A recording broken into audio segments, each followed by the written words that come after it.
You are about to journey against the current of contemporary thought and beyond the troubled waters of daily news to the very source of our extraordinary culture. You are going upstream with Cashill and Edge. Oh, Jack, it's time for our podcast. I think it is. We're on live, and I was sitting here trying to think of some clever way to open, but I was shooting blanks. I couldn't come up with anything. You're not with the right guy here for that. But it is called Upstream. Yeah, we got to look to see because we don't remember. Like last episode, I remember trying desperately to remember the title of my new book coming out, and I was struggling with it. I'd try again. It's called Untenable. I remember that, and then it's the true story of white ethnic flight from America's cities. That just rolls off the tongue. Right. I got to tell you about a meeting I had recently with, I work with a regional magazine as an independent contractor, business magazine, and I was meeting with a group of young executives. Not going to get too specific.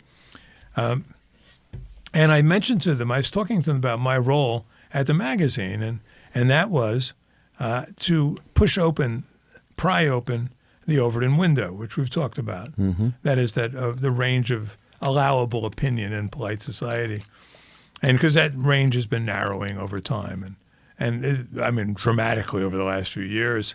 And as I said to these guys, young executives, they're all men, they're all white, and all particularly vulnerable for that reason. I said, you're one tweet away from self-destruction. It can happen at any time. But in some environments, and corporate world is bad. Academia is worse. It's incredibly bad. It's kind of the leader. It's like where they trot out. It's the reverse Overton window. Let's see how much of it we can close. Right.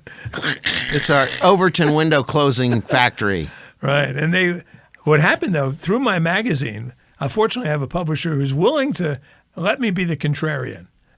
Who's willing to let me, as I said to these guys, I can say the things, write the things that you're thinking, but you dare not ever speak out loud. And you've been doing that a long time. I have. And last year, I did one comparing my graduate school alma mater, where I got my PhD, Purdue University, with University of Missouri. And I just made some factual case points where one of them is gaining enrollment and one of them is losing enrollment. One of them kept its tuition flat for 10 years. One of them is continuing to increase tuition. One of them has been run for those 10 years by the former Republican governor of Indiana, Mel Daniels, and the other has been run by a succession of people. Now the president is a guy named Mun Choi, who is from Korea, who has not only made himself the president of the University of Missouri system, but also the chancellor of the University of Missouri. And then you ask yourself, why do we have a Korean running the University of Missouri? And you know the answer to that. He's doing the jobs that Missourians wouldn't do? No, maybe that. No sane Missourian would take that job. No, I sure as hell wouldn't take it. No, because they've run out of eligible black candidates, basically. So they've had to dip into the Asian pool. Well, wait a minute now. I thought Asians were contained and limited and in some ways shunned. Well, in certain parts, in places where they do too well, like at the high-end universities. Oh, that's right. This is an equity thing. Right, but in Missouri, where we need an equity person, just like at the University of Missouri, Kansas City, we have some Asian guy running it also. It's like Mitch Daniels, the governor of Indiana, who became president of Purdue. He just stepped down, and he yielded to an Asian guy. But the days of white male university presidents, at least for the time being, is over, which is indicative of the state of academia today. You just gave me a huge money-making idea. Which is? Love this. You know how... You're going to become an Asian? Well, kind of. Identify, just as identifies. You know how if you're a corporate... Now, you're no longer a corporate CEO. No. International business. Never quite was. You weren't? Oh, okay. I did have a little ad agency once, but that was... Well, that's close. Yeah.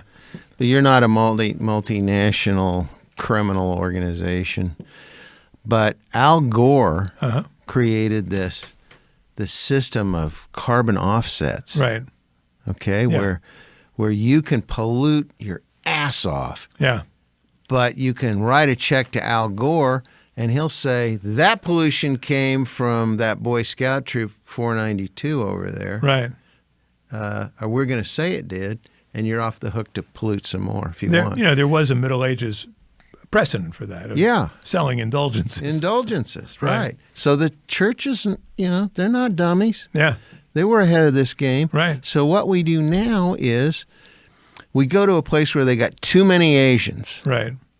And a place where there's maybe too many blacks and too many whites. Right. And we start selling employee contract offsets. That's not a bad idea. Why not? And in academia, you could probably get away with it. Because it's absolutely in line with their morals and their logic. Right, right. It's all about, and it has been, we're discovering this now. Right. We're at a certain tipping point now where it's becoming too obvious, but the tectonic shift has occurred. When I left graduate school in 75, I was getting letters saying, sorry, we're not interested in white male applicants.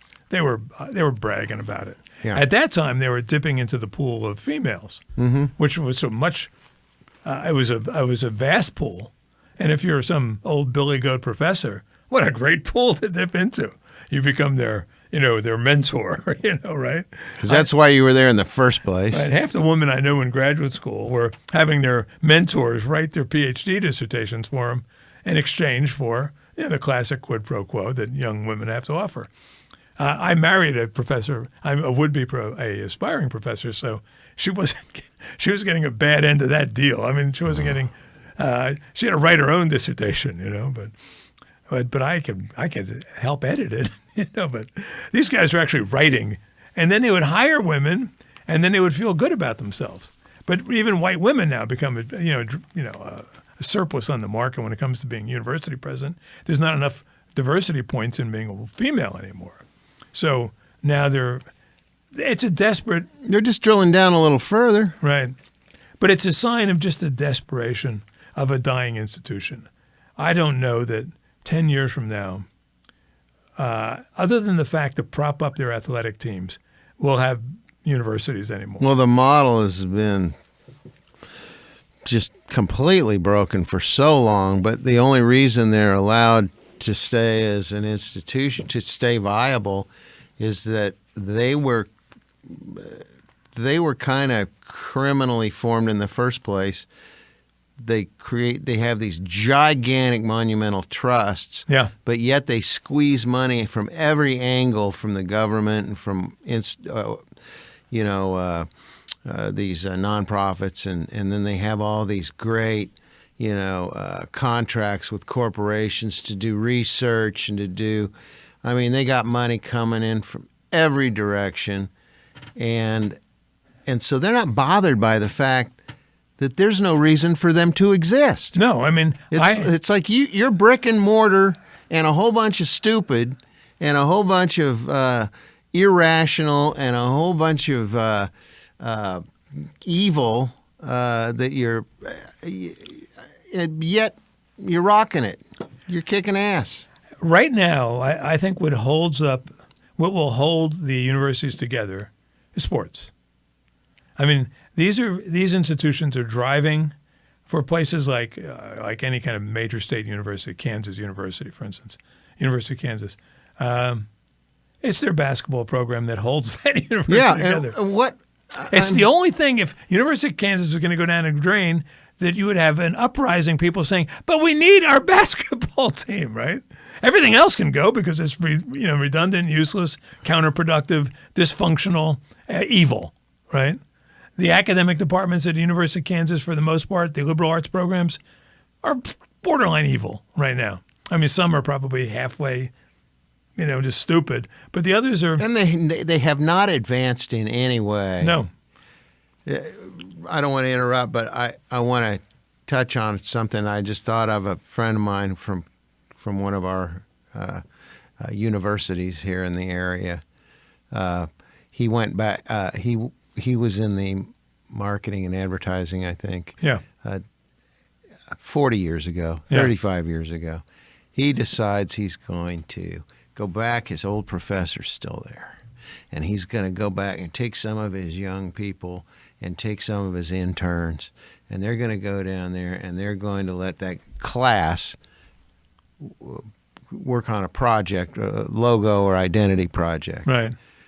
He goes down there, and now I had to interview a whole bunch of people from this university over the years.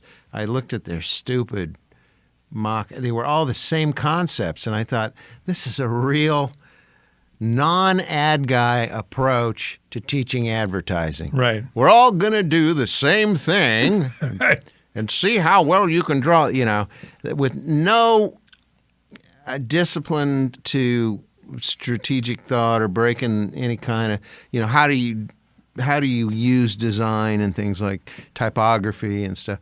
The typography they showed me was Greeking.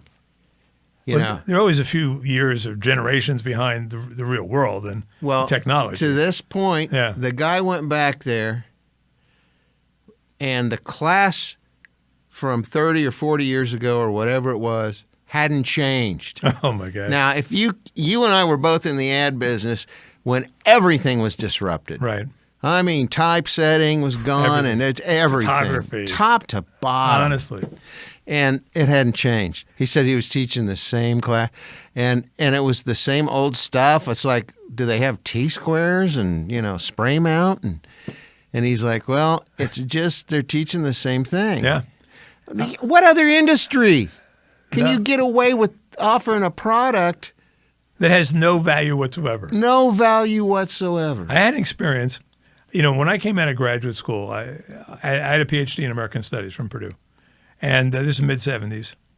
And actually, I got my PhD in 82, but I had no market value whatsoever. I just got out of academia, period. Because they were not hiring white men in this field. They simply weren't. Can I thank you for not making everybody refer to you as doctor? Please. And I've always thought, when I could pull out my first appendix, you could call me doctor. Until then, no. Go ahead. Dr. Jill, she doesn't realize how she's humiliating herself every time she insists on that.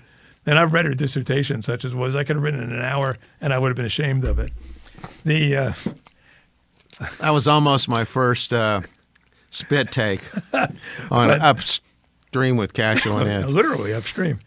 But in the mid-'90s, it dawned on me. And at that time, I was trying to get ad advertising, trying to find a way to find another, I was getting tired of working in advertising.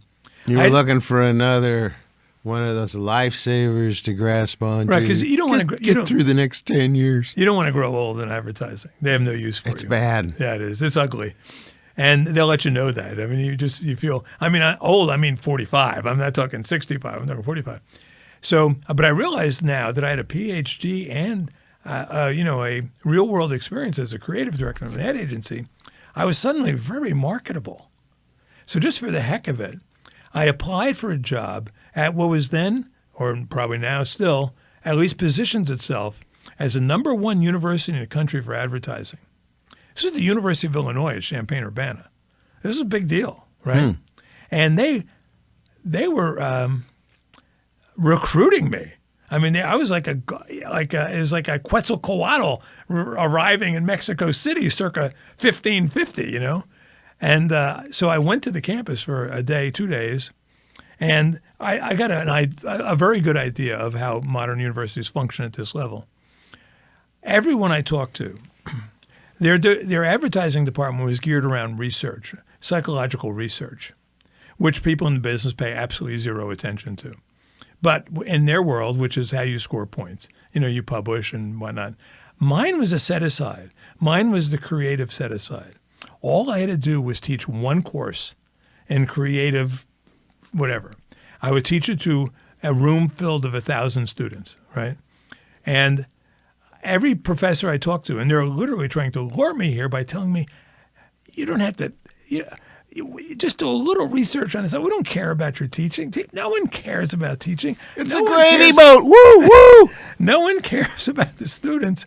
But as the creative person, you just do minimal research. You show up at conferences. You present well. You make a good appearance. And so finally, at the end of my 2 days there, and I've never been, wined and dined like I was at the University of Illinois. And for me, it was such a kicker because they rejected me, when I was coming out of graduate school, 20 years prior. So I meet with the dean of communications. They have a major communications school at university, probably the biggest one. And, they have Nobel Prize, not at the communications department, but they have lots of Nobel Prize winners and, big basketball teams that always lose to Purdue, but I hope. And they would play soon. So I meet with him. I said, what about teaching? He always telling me about what a great gig it is. We get paid, blah, blah, blah, blah. And, you don't do much. I said, I'm kind of interested in teaching. And I haven't really been getting much feedback in this. He goes, we have 2 rules here about teaching. He goes, we don't want to hear too many complaints about you. And keep your hands off the co-eds, right? I said, how about racial slurs in a classroom? That's what I said to him 25 years ago. He goes, I know racial slurs in a classroom, right? That was it for teaching at the University of Illinois. That's a racket. Yeah, it's a racket. I don't even think it evolved from the cause to movement to racket stage. I think it was created as a racket. I think it was created as a racket. And I will say this, first of all, as I would tell anyone privately, I didn't tell anyone there, I could teach everything I know about advertising that's useful in an afternoon. I don't know how they pad out these courses. I don't know what they talk about. I have never understood that. Yeah. And you've been around long enough to know that.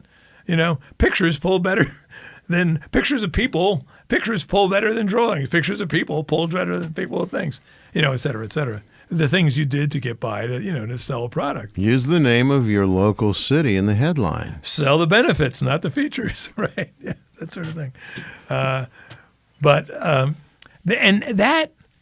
The advertising departments, at least then, weren't evil. They weren't teaching. They weren't subverting America. The other departments at the university probably were. Let's leave out the STEM stuff because that still has value. Science, technology, engineering. But the rest of it is now, it's irredeemable. It's unsalvageable. It is. It has, and it's such all the classic work of the complexity industry they've done their job in academia. Yeah. It's gone. But you look at all these. And why is that? Well, one of the things is none of the rules of market capitalism and natural law apply in the world where they have things like tenure. Yeah. Tenure? What the hell is that? Oh, it's just something we do to give ourselves internally more wiggle room to be even it's bullshit, right? Yeah. No matter how you F up, you're not getting fired. Basically, yeah, right? it's the bullshit. It's like that doesn't occur. That doesn't exist in the world. Well, for a reason. Yeah, right. It's a slave farm. They have grad students. Right. They have interns. Doing all the work. All the grading. All the grunt nasty work. grunt work. They're the ones picking the cotton out in the backfield, while the professoriate, no, not just the professoriate. Actually, the professoriate they're the overseers. The people sipping mint julep are the administrators. That's right. The presidents, the provost, the assistant deans, and they reward themselves so generously. It's and then there that other economy we talked about. The underground economy, where they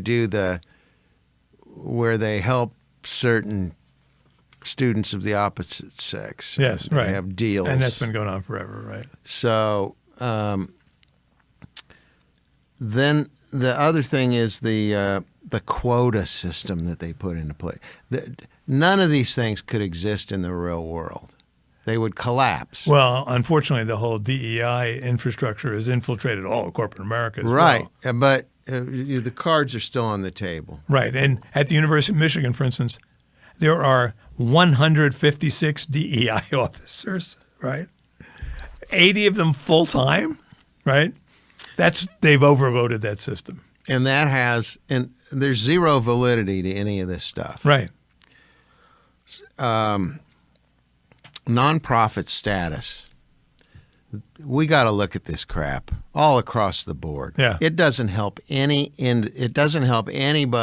but some crooks that are hell-bent on destroying every industry sector we have. Yeah.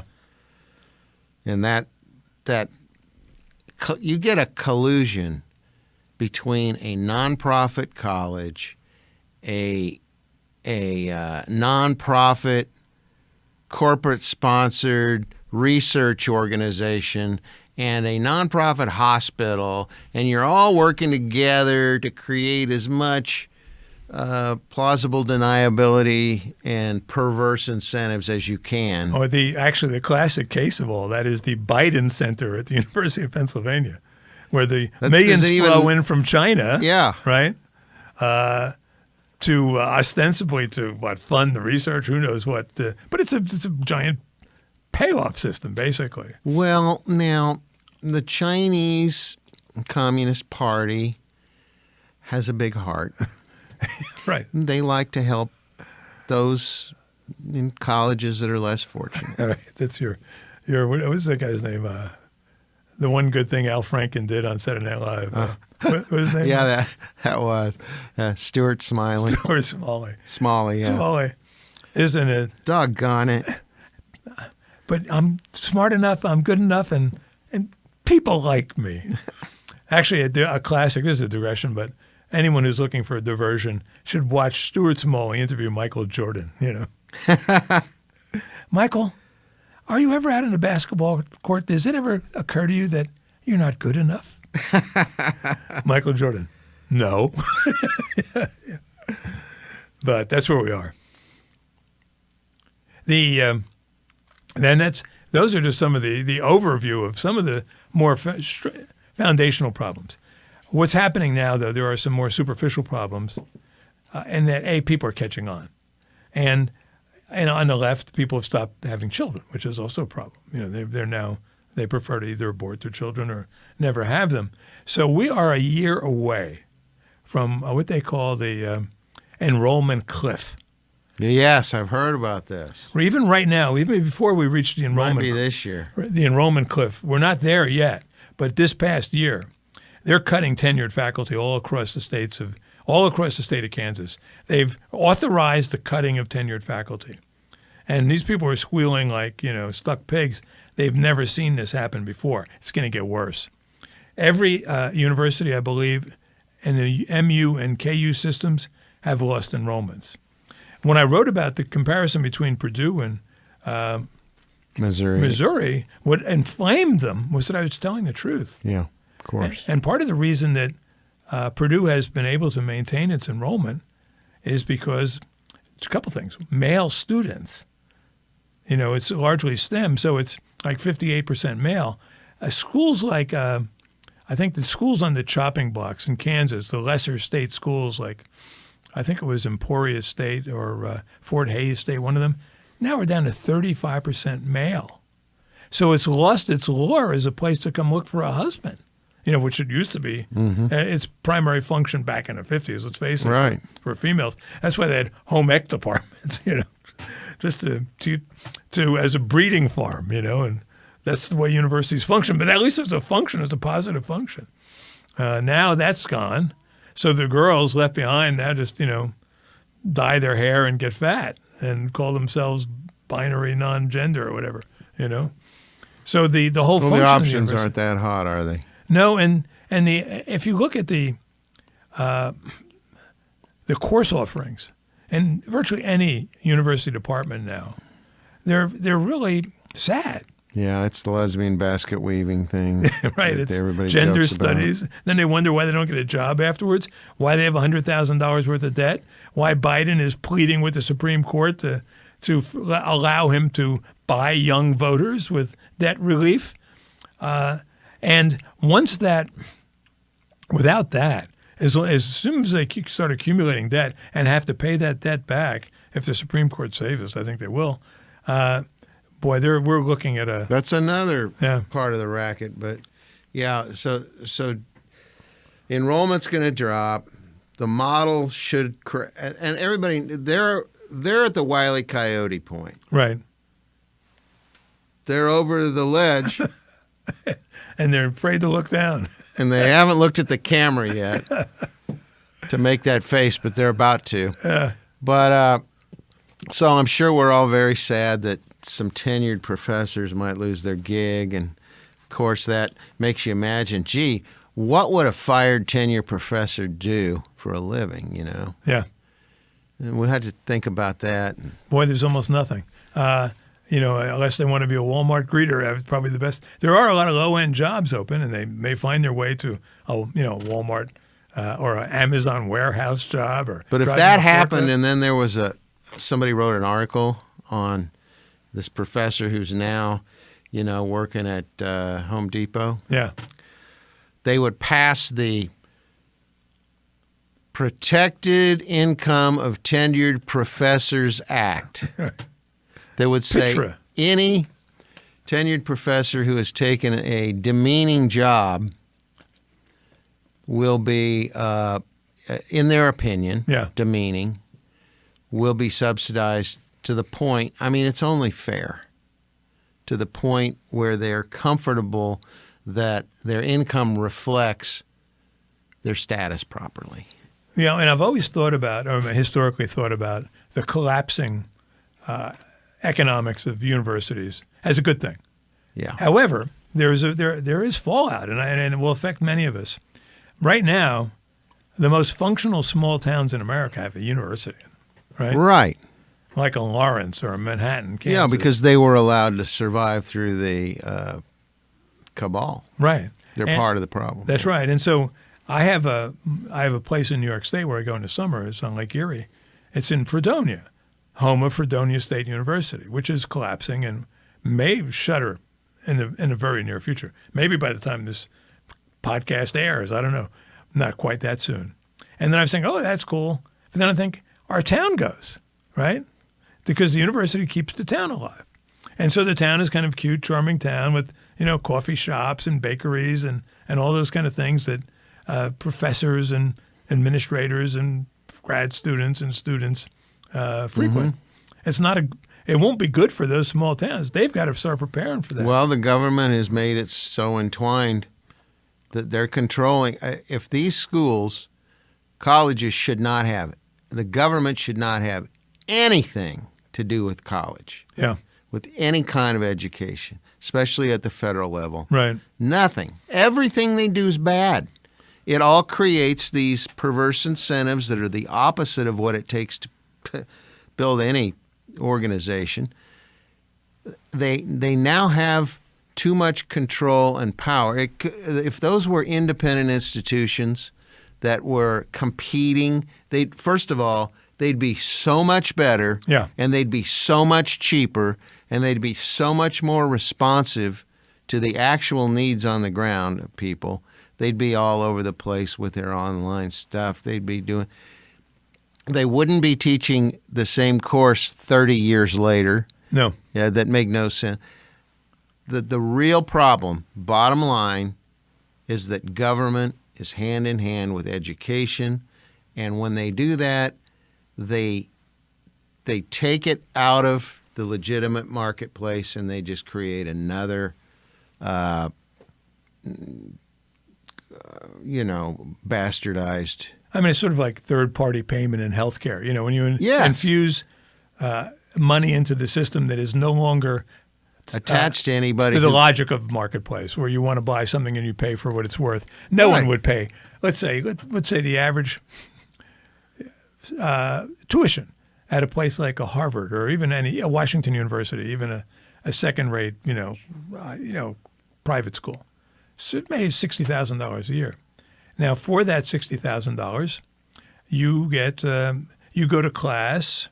Let's say taking 15 credit hours.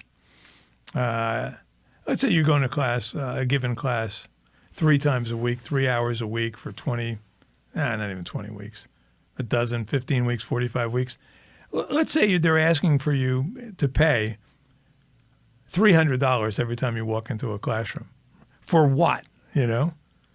For the social life of being in a class, but now you can get it online, and which is even a crappier product than what you get in person, because at least there you get to ask questions and look at the girl in the row in front of you, whatever. No one would do that. No one would pay $300 to sit in a class. That shows you how they've detached it successfully from the dollar. And from the market logic of buying something that you really want. That's right. And nobody's legitimately paying anymore. Right. And they can do that because they've got that multi-billion-dollar trust. It's all a fraud. They're just moving people around, people with their grad students doing all the work, shuffling around, hanging out with the hot chicks that are 25 years younger, being Mr. Professor. That whole lifestyle and tenure, I could do anything. The wave pool at the Student Rec Center. Part of the reason that, administrative costs at universities have gone up 4 times higher than like dormitory. I mean, the hard costs, right? So it used to be when I went to college, the cost for room and board was the same as the cost for tuition. Now at most universities, it's 4 times as high. I mean, it's gone up 4 times as fast on the tuition end because they're paying for stuff. It's not paying for faculty salaries, which have kind of just moved with inflation. What they're paying for are 2 things. One is excess in administration, like the whole DEI apparatus, for instance. The other thing is the bread and circuses. So the student rec center with the wave pool, that kind of stuff, to keep them entertained, to keep them there, right? It's such a fragile ecosystem. It's so vulnerable. That's why they get so freaked out when you told the truth. That's right. And Mun Choi wrote a letter to our magazine demanding that, I don't know what, a retraction or something. I said, I wrote a letter back and I sent it to the publisher. I said, here's what I want to say, in the way back. I mean, every fact in my article is straight. I'll debate him. I'll debate him anywhere on the subject of his university.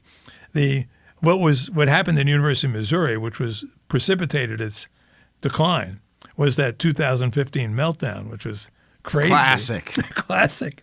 The guy leading the charge for equality, it turned out his father was making $8 million a year working for some gig at the railroads under who knows what circumstances. It was a fraud. And then when 2020 rolled around and all the campuses got stupid, then they thought they were just sort of precociously stupid, and they congratulated themselves. But they lost a quarter of their freshman enrollment. They had to close dorms. So what's a university without students? Well, in 2020, they got even stupider when they started, they imposed these ridiculous COVID requirements and insisted on vaccine and all that sort of stuff. And the smart universities stayed open. The stupid ones, yielded. And it's a mess. I'm almost, there's something that I like about the whole university environment historically. Spent a lot of times in it, and I hate to say it, I'm as big a sports booster as anyone else. But they got great coffee houses and stuff. Right, they do. Like to hang out, like to wander through the bookstores when they had bookstores. Look at those strapping, young, attractive college kids walking around in their flip-flops and such. And one of the secrets of growing older is that, as I will tell this to young men today, is that co-eds are always going to look like co-eds, right? Your vision of them is never going to change. If you're realistic, you understand that their accessibility level is diminished dramatically, and you'd be foolish to try to, to foist yourself upon them. You'd have to be like, Aristotle Onassis or something, But they'd call you Aristotle Nasty. Right, that's right. But they still have the same aesthetic value. So, for old geezers who come back for homecoming day. But is the bread and circuses enough? And then what happens now is that despite all the Me Too stuff and this, that, and the other thing, when the circus is threatened, the university closes ranks. And we've seen that I don't know if you follow basketball at all, college basketball. No, only stuff that accidentally flies my way. I'll just give you an example. At University of Alabama, which is this year, is historically a football factory, and the most successful in the country. But this year they also have the number one basketball team, or at least, they pushed Purdue out of the number one spot. And they have, and Purdue, I will say this, that they recruit, Indiana kids, who are like real freshmen or at 18, and they play well together. It's true, they have a 7'4" Chinaman from Toronto, but otherwise, they're pretty much home. It's like right at a Hoosiers, it really is. Alabama who wants to go to Alabama to play basketball, right? So they have to recruit pretty far. This year, 3 of their students got into something of an altercation at a nightclub at 2 a.m., in which, unfortunately, a young mother was shot and killed, right? I mean, that is a tragedy. She was an innocent bystander. The one guy who was either the shooter or the shooter's partner was suspended. But the 2 guys who brought the gun to the scene are still playing basketball. One will be the most likely number 1 recruit out of college this year. Wow. And University of Alabama coach, when presented with this information about this player, his name is Brandon Miller, he says, wrong place, wrong time. No, he got a phone call, brought a gun to the scene, which was used to murder a woman, right? He's still playing. He played the next day. Boys will be boys. Boys will be boys, right? That's it. If, the whole institution is propped up by these sports programs, they cannot afford to let that block get pulled out from under it. You're right. And that's on a larger scale. The bread and circuses industry, they, like you say, they will close ranks if any of their clients are threatened, like right. college and all that stuff. The alumni will rally to the cause, and they'll say, I don't see. I mean, he was just an innocent kid. He was just in the wrong place, wrong time, yeah. But there's also that additional, it's a college thing, but it's really bread and circuses writ large for the government as well. Right. Because nobody owns more intense eyeballs than the bread and circuses, sports, college and pro machine that's out there blasting that stuff away in everybody's face every day, and they're just sucking it all up, and now they're betting on it. Oh, now gosh. They've legalized the betting. Why? Because it was starting to lose a little bit of its grip with all this other crazy stuff coming out. Yeah. This legalizing gambling. 20 years ago, you would have said, "Oh, bullshit! They're not going to legalize sports gambling and college sports." Yeah, you would have said, "No way!" And what they did now is they have this transfer portal. So if you're discontent at one school, you can hop over to another school without penalty, right? So at the end of each basketball season, it becomes a free-for-all. Once again, it's like a rummage sale. You look for players you could pick up, guys say, I want to go. And there's all this money being bet. I can't believe that these points aren't being shaved at games all over the country right now, waiting for the next big scandal to hit, This happened before, even before the era of big-time betting. It'd be even before the transfer portal, even before you could get away very nearly with murder on a college campus. It is that the bread and circus element of the university system now is almost as vulnerable as the academic nonsense that is the rot that has infected all the liberal arts programs. Only you have the STEM programs, which are doing something useful. Even they're being undermined. They're trying to undermine them, but they should survive. But think of all the extraneous crap you're paying for when you're going to get a STEM education. Yeah, I right. mean, there are guys like, Gary Fish, really well-known local Kansas City guy, opened up a fishnet, which is a security. Right. I mean, the guy's killed it, and he's starting more businesses now. And this is a highly technical field he was in. And DeVry. He went to DeVry. Yeah. Yeah. Why go elsewhere? He's made untold millions of dollars, right. And he's not that old, and he's a really just smart guy. And I was talking to him, and I was thinking, God, this guy must be one of those MIT guys. all that. He built all that, and he's like, yeah, I went to DeVry. And I said, do you mind if I just send him a little message to DeVry? Because I'm an old ad guy, and I think your story's kind of the kind of thing they need to get the word out, because, you know, they have not successfully communicated the value of their product. Right.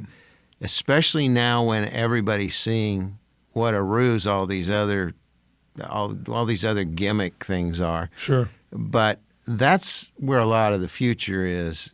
And of course they have been vilified, targeted by the federal government. The Obama administration specifically went after for-profit universities. Was it Wright Business Schools in Kansas City got taken out? There was another one that got country. closed down here. Yeah, they made them ineligible for student loans. Yeah, that shows you what I'm talking about with the small town colleges. Yeah, how much grip they have on the small town now. Right. Yeah, no, and it's the racket phase, and the question is how long can the racket be sustained? How do we reform it? Is it possible? And to me, the only reform that's necessary is getting the government's hands out of it, getting all those government dollars completely out of it. And what will happen is just like everything else, that whether you cut out the infection, it's going to heal, but you got to cut it all out. You got to throw away all that tenure and all these other crazy things that make no sense. Go to the zero base. Go back to nothing. Look at why you're there now. Why are we here? Right. Let's forget about Harvard 1912 and we need to, our OR team, and we needed a place to do whatever the hell the history was. And if and let them start from scratch and say, do we want to start a basketball team? Be like, a basketball team? We're a college. Why in the hell would we do that? Well, the University of Chicago survived. NYU survived, without sports teams. Beyond the club level. But imagine if you were starting a business and you had some goals like, well, we want to go help poor people. And then, okay, well, that's job one. We've created our mission, our vision. You want to start a basketball team? Huh? I mean, if you start over, it's amazing how absurd some of the things that you're doing. Do we want a wave pool in our rec center? Do we want to have 156 DEI officers at our university? No, it's the first step is just get the federal government out. That's it. I think everything would get fixed. Right. And then the states, let them, it's a legitimate function of a state to educate its citizens. And the states could go out there, and now they can fight it out. Right. And say, well, we got a better thing. And we have a better model than you got. And they'll, And we'll give you in-state tuition. Right. And then they can fight. And the result of that fight is going to be, they're all going to be better, and they're all going to be more efficient. Right. And they'll start saying, do we really need a gender studies program? Do we really need 156 DEI officers? Do we really need a girls' softball team? Right. Do we really need to have the whole Title IX nonsense? Mm-hmm. Why not just do programs that actually get revenue and or attention to our university in a positive way? I mean, I was just driving by Avila University, the small private Catholic university, or Catholic tradition, or whatever that means anymore. Yeah. And it's February, late February, and they have the girls' softball team practicing, right? Mm-hmm. Now, why does Avila have, because they have to have a boys' baseball team or whatever. That whole apparatus, just one other apparatus, placed on a burden placed on universities to have all these sports programs. It was millions and millions and millions of dollars. So if you have male sports, you have to have female sports. Yeah. And if you want to play in a league, you can't just have basketball. You also have to have, track. You have to have football. You have to have X, Y, 9, 10 sports. Then you got to duplicate it on the female side. You're right. If you just start from the beginning and calculate all the things that are useful and necessary and sustain those and weed away all those things that are – but to do that, you got to get the federal regulations out of there. Got to get the regulators out. And, I've through my magazine job, I've moderated panels of university presidents. Mm-hmm. And as over time, the Overton window and those conversations got narrower and narrower. Yeah. I kind of forced them open a little bit, but they know the mess they're sitting on. They're aware of how fragile their whole enterprise is. And they know also, the smart ones know why their tuition costs are going up. The ideologues refuse to acknowledge that the federal government is forcing up tuition costs and then essentially subsidizing it through student loans. It's like the housing crisis of 2008, except it won't be as catastrophic when it falls, but it's stupider. It's more redundant, more useless. If you could be more useless. Useless means having no use, I guess. Can you be more useless? I don't know. But that's where we are today. So when Cashill and Edge University and Tech Center and Truck Driving Academy. Cashill and Edge A&M, that's what we need. Agricultural and mineral. Going back to the basics. Teach kids things that they really need, There is a College of the Ozarks. You knew about that college? I'm familiar with it. Yeah, I don't really know much about it. You got to go milk cows and stuff for half your tuition or whatever. Oh, yeah. I mean, it seems like the place I should have gone, because boys and girls, there is a value, young men especially, to having home repair skills, when you get into the marriage market, your life will be happier. You'll be busier, but your life will be happier. So we've solved all the education problems today. Yeah, shut her down. And start over, right? Mm-hmm. That simple. And we can set up a consultancy. Yeah. So when people want to come and they want to get good ideas, or they could just watch this show, or they could start their own podcast here at Real Media Studios. It's a great place to do it. Yeah, here in Overland Park, Kansas. Right between great studio. The two highways there, 69, 35, easily accessible from both. And they have full production capabilities here, and they have a good unorthodox worldview, which is useful in today's market. So give them a call and keep watching Upstream with Cashill and Edge. There we go.